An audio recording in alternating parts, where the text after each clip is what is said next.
Hello, good afternoon, everybody. So I was asked to speak about this report that we did in in 2012. We published it in September, called "Delivered into Enemy Hands: U.S.-Led Abuse and Rendition of Opponents to Gaddafi's Libya," and it's available on our website. I work for Human Rights Watch, and when I went to Libya in 2012. March 2012, to investigate this report, I knew that I would be finding out new information about some CIA renditions. I had gone there to follow up on some documents that some colleagues of mine at Human Rights Watch had found in the Libyan intelligence ministry as Muammar Gaddafi's regime was falling the year prior. And in those documents were documents between the CIA and the Libyan intelligence ministry. They had been left abandoned as they fled. The Gaddafi forces fled, and they showed very clear evidence of U.S. involvement in the rendition of individuals from CIA custody to Libya. So I wasn't surprised that I was going to find information about CIA renditions, but I was surprised to find the level of cooperation between the Libyan government and the UK government and the US in these renditions, the high number of them that we were able to document, and the fact that 5 of the individuals whose cases we documented in the report were first held in CIA custody in Afghanistan and very badly tortured before being sent back to Libya. This was more than 2 years before the Senate Intelligence Committee report came out. So the fact that we had collected testimony from 5 individuals who had been held in the same places, subject to the same abuses, and all were in Afghanistan at that time was quite new.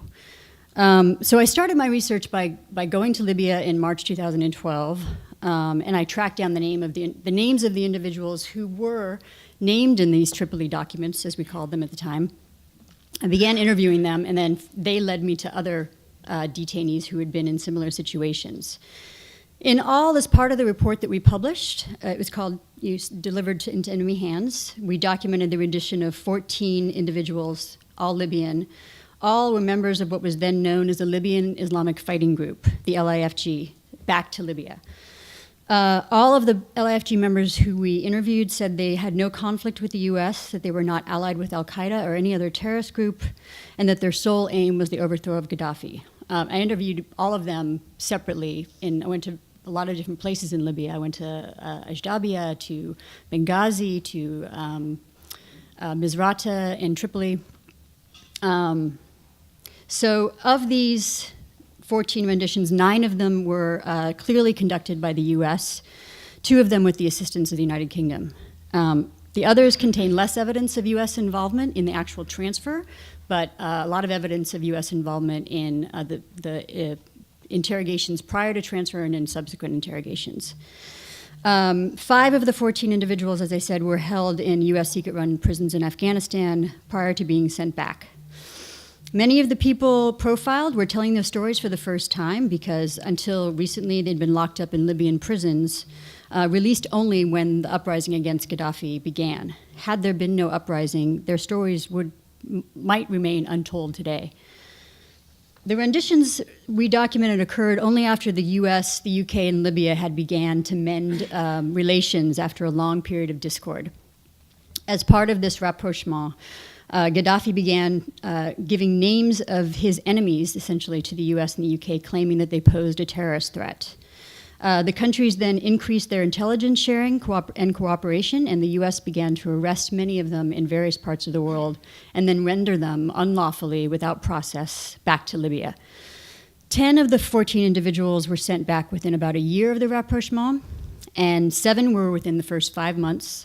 The remaining individuals were sent in the years following.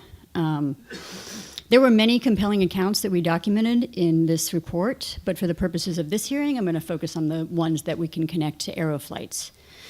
And we can connect 3 of the individual renditions to Aeroflights.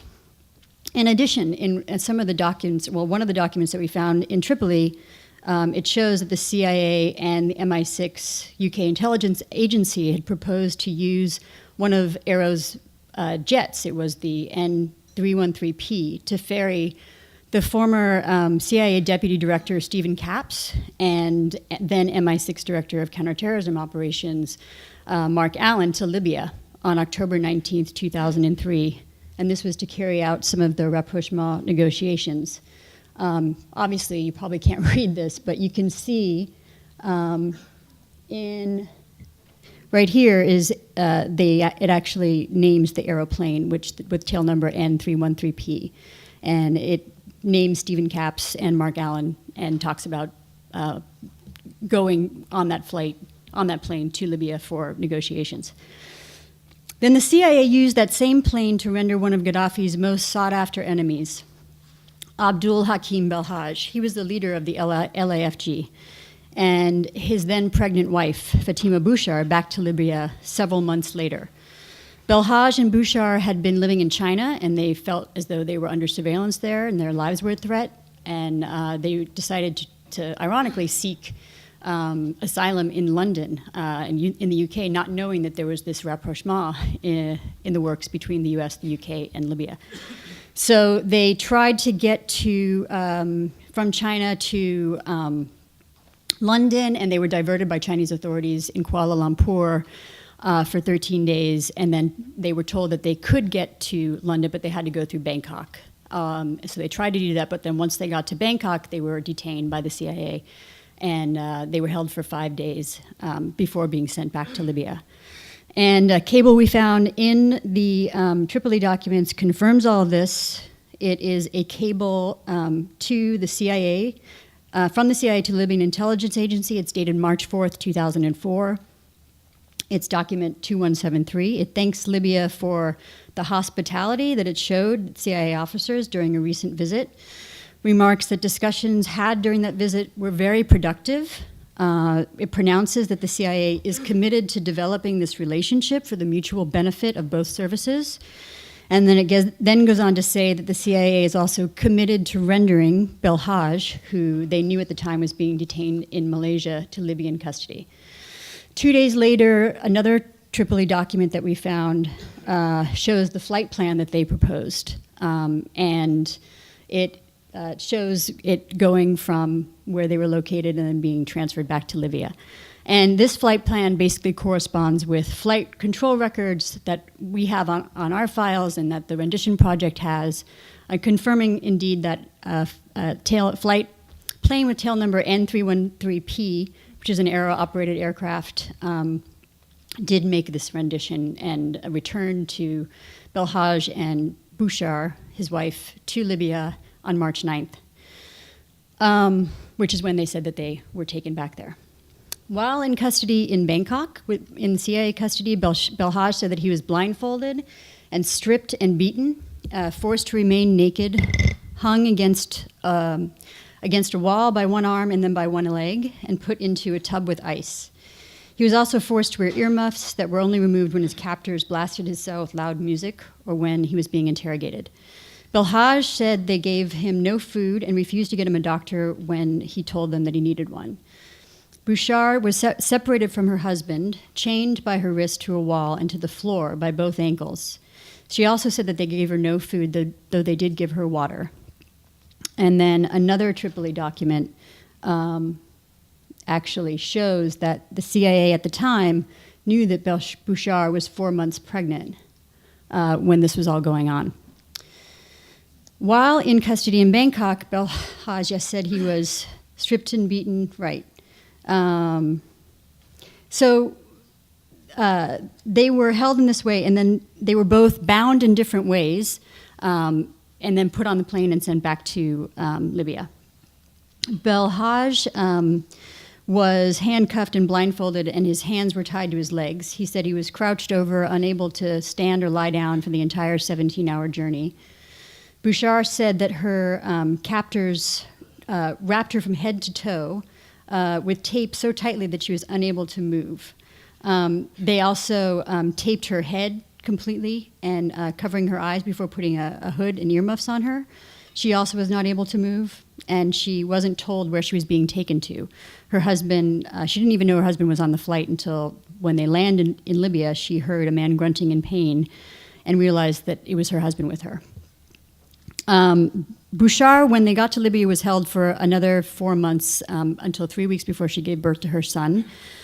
Belhaj was held and detained in a Libyan prison for another 6 years. 5 of those were in solitary confinement. He was convicted of trying to overthrow the government. He wasn't allowed, he was given a summary trial, but he was not allowed to meet with his lawyer, and he was ultimately sentenced to death, although this sentence was never imposed. Arrow also appears to have been involved in at least 2 other renditions. One was of Salih al-Diki, and another was Mustafa al-Salim al-Medaghi. Both were also LIFG members who were living in Mauritania at the time of their arrests. Diki was picked up in Mauritania, held for several weeks, transferred to Morocco, and then to Afghanistan, where he was held for 8 months, and then transferred back to Libya on August 22nd, 2004. Medaghi was also held in Mauritania for some time, transferred to Morocco, and then he was sent directly to Libya, so he wasn't sent to Afghanistan like Diki was. Both of them described the similar transfer procedures that Sam talked about earlier that were standardized transportation procedures. Diki said that men in military uniform and face masks cut off all of his clothes with scissors, diapered him, put patches over his eyes, plugs in his ears, and a hood over his head. They wrapped him in adhesive tape all around his head every time he moved from place to place. This is what the procedure that he went through. They took him to the plane, threw him into the back of the plane, and lay him on his side, bound by a rope.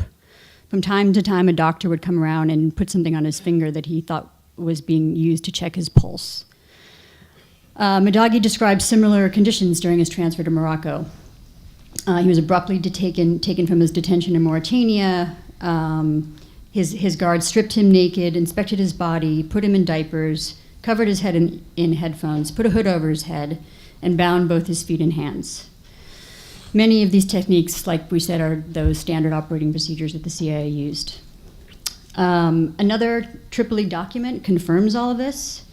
It's document number 2142, and it is from the Libyan Intelligence Ministry to the Libyan Intelligence Ministry by the CIA, and it's offering to, quote, deliver Medaghi to their physical, quote, physical custody, similar to what we have done with senior LIFG members in the recent past. Flight records that we have on file and that Sam has on file with the rendition project confirm at least 2 legs of these renditions were done by Arrow flights. One is a flight from Mauritania to Morocco on the same date that Medaghi said that he was transferred, and it is the flight was with tail number a plane with tail number N8068V, which formerly was N379P, which is an Arrow flight, and another flight from Morocco to Afghanistan that Diki was on is also plane N379P, which is also an Arrow flight, was used for that flight. So Diki, he was one of 5 former LIFG members who we interviewed who were held by the CIA in Afghanistan. His torture is documented in detail in our report. It includes him being detained in what he described as an insect and rat-infested cell, forced to remain nude, painful shackling, and stress positions.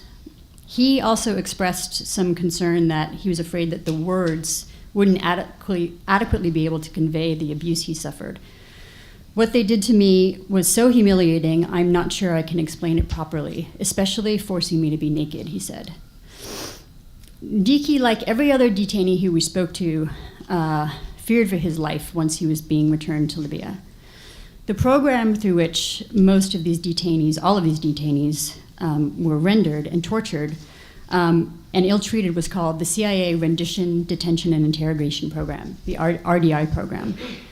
Yet the rendition aspect of this program is often overlooked. The Senate Intelligence Committee's report was a revelation in the sense that it disclosed a lot about the brutality of the program, and it also was the first time that they had acknowledged the names of the detainees who were in the detention program, but it did not include the names of those it had rendered.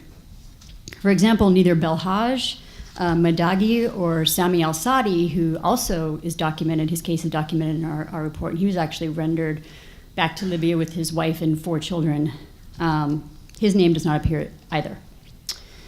And even though those names for whom they do appear in the Senate summary, their details about the abuse is frequently minimal and in many cases is not described at all.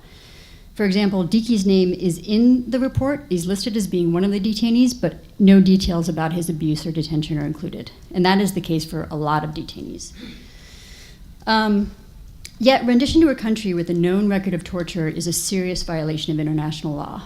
The Gaddafi government's many executions of its opponents after summary trial would have made it obvious to anyone who was involved in rendering an LIFG member back to Libya that their lives would be at grave risk. One detainee whose case we did profile in the report, the case of Ibn Sheikh al-Libi, who is known probably to many people in this room for many other reasons, did die in an Abu Salim prison in Libya in 2009. It was allegedly a suicide, though the actual cause of death remains in question today.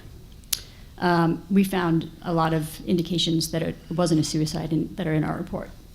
Many of those we interviewed, even those who were tortured in CIA custody, said that their abduction, as well as their rendition back to Libya, was one of the most terrifying aspects of their ordeal. They had been taken from their families suddenly by armed men, and their families did not know whether they were alive or dead. At least one former detainee said that knowing the toll that his disappearance had taken on his family, was worse than the torture. Another said that once he was told by U.S. officials that they'd be sending him back to Libya, that he begged them not to. Here I am, a military opponent of the Gaddafi regime, a leader of an armed group against him. I felt like that was the end.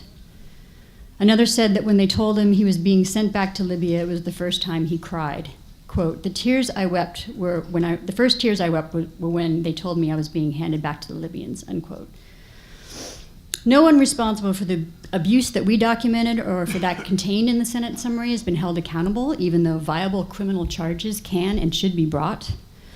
Thankfully, the ACLU did take on the case of one of the detainees whose case we documented. That was a detainee named Mohammed Ben Al-Soud.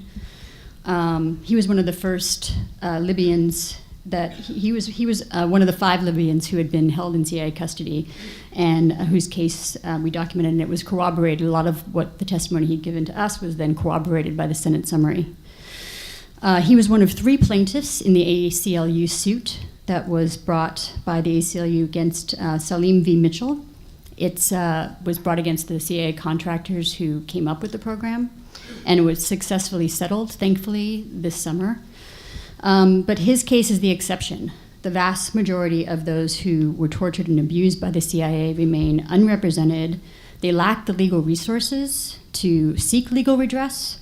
They lack the monetary resources, and they have not been compensated by the U.S. despite the international legal obligations to do so. So I thank the Commission for putting this commission together and for listening to this testimony, and I hope that it will be able to shed some light on the role of the companies that were involved in this really horrific program. Thank you very much.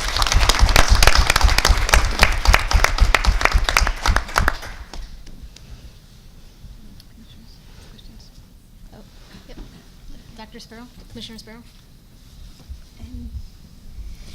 Thanks very much, Laura. I'm interested to know what happened to the other detainees that you also documented in your report. Could you just talk a little bit about those as well, even if they weren't on the aero flights? Yeah, so there were 5 of them who were held by the CIA in Afghanistan for between 8 months and 2 years. After they were rendered back, all of them were in Libyan prisons until the uprising. Some of them took part in the uprising against Gaddafi militarily. Hakim Belhaj was a leader of the Tripoli Defense Forces that were instrumental in overthrowing Gaddafi in the end, and actually probably cooperated with the U.S., ironically, in making that happen. He and one of the other individuals named Sami al-Sadi also ran for government in Libya after Gaddafi's overthrow. They didn't ultimately win any seats in parliament, but they did run. Khaled al-Sharif, who was also one of the five, who he was a deputy defense minister in the Libyan government for a long time. But as you know, Libya is in a lot of disarray at the moment, and there's two governments, and it's not really clear where his role necessarily fits in at the moment.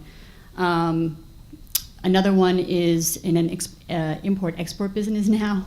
But all of them took part in the uprising against Gaddafi, and all of them were treated, all of them were subject to solitary confinement in Libyan prisons once they were sent back, and not released until the uprising.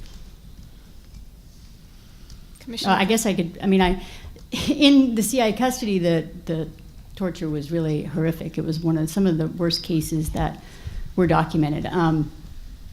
Mohammed Bensoud, who was one of the plaintiffs in the ACLU suit, was forced to stay awake for up to 5 days, I think, on what was actually confirmed in the Senate Intelligence Committee. His leg was broken during his abduction, and so he had a broken leg during the time that he was in CIA custody, and nevertheless, he was forced to walk every 15 minutes through the night on that broken leg. And in the CIA Intelligence Committee report, there are actually CIA medical records that confirm that had actually happened, and it was against the direction of the CIA medical officers who had said that he shouldn't be forced to put weight on his legs because of his injury. So things like that were corroborated by the Senate Intelligence Committee report. All of them were very badly tortured in CIA custody. Commissioner Cador. Thank you very much, Laura. You highlighted in your testimony the case of the female detainee, and I was wondering if you could expand on that a little bit. Tell us if that's something that was more common. Are there many other females that have been that you've come across that were detained through this program? Belhaj's wife, Bouchar, Yeah. Fatima Bouchar, is one of two women that we know. Well, there were actually Sami al-Sadi. His wife was also rendered back with him, along with some of his children, and I think some of his children were girls at the time. They were young children. So those are the only women that I know of. I don't think we know of any other women who were transferred back or rendered. Okay, thank you. Can I ask another question? What do we know about what treatment Bouchar received? She was 4 months pregnant when she was rendered, Yeah. and kept confined. Yeah, for the next. she was held confined for 4 months afterwards, and only released 3 weeks before her child was born. I don't know much more about the actual conditions of her detention during that time, but she was forcibly detained during that period. And whether she received any kind of obstetric care, or could ever be reassured about the growth of her baby, or All good questions that I anything. don't have the answer to, unfortunately. Horrific. Thank you. I think what's interesting about this whole group of renditions that happened is that a lot of them were not even, fit in the category of those who were ostensibly being held and transferred for national security reasons, because they didn't pose a threat to the U.S. There could perhaps be some intelligence value in talking to them, but it was mostly to curry favor with Gaddafi. They was trying to mend relations at the time, and he was talking about they needed an Arab ally in the war in Iraq, and so they really wanted to curry favor with him. That was really the intention of a lot of the renditions. Laura, I wonder if you could talk a little bit about what recommendations Human Rights Watch would like our commission to consider.